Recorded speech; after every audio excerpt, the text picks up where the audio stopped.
daga cikin sifar manzon Allah sallallahu alaihi wasallam yana girman baki.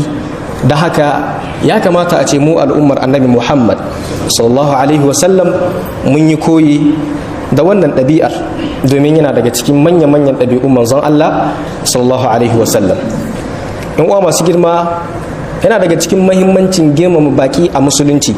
Na farko, kasancewarsa min abrazi alamati kamalil iman. Girmama baƙo yana ɗaya daga cikin alama ta kamalar imanin mutum. A hadisin da muka karanta manzo Allah sallallahu alaihi wasallam yake cewa man kana yu'minu billahi wal yawmil akhir falyukrim dayfa.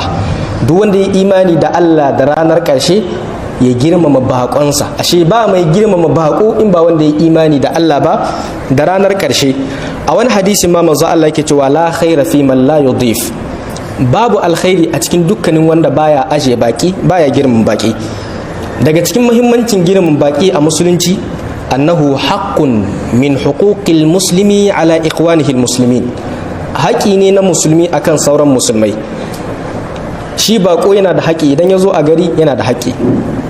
Ya zo a hadisi ma wanda zai nuna muku da tabbas haƙƙin bako ba ƙaramin haƙi bane. Shine wataran sahabban manzo Allah sallallahu alaihi wasallam suka ce ya rasulullah, wataran kana tura mu a wasu garuruwa don wasu bukatu, to muna zuwa wasu gari sai ake aje mu, ake karɓar mu a matsayin baki, ake ba mu haƙƙin mu na bakunta.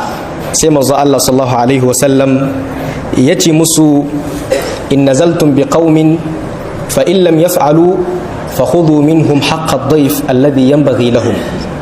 Idan har kuka sabka a wajen baki, a wajen mutane suka ki karɓar ku a matsayin baki, suka ki ba ku haƙƙin ku na bakunta, manzo Allah ya ce musu to ku karɓi haƙƙin ku ko da ko a ce busu so ba.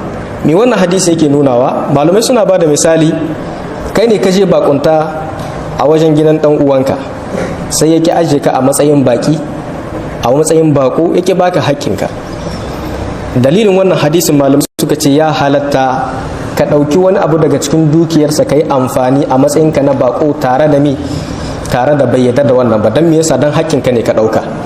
Misali kun zo bakunta a gari, aka ki sabke ku, kuka koma ƙarshen gari sai kuka ga wata 'yar akuya za ta wuce, sai kuka bige ta, kuka yi mai shuyi, kuka sha ruguduma. Kun gani ba ku yi lahin komai ba, manzo Allah shi ya ba ku dama.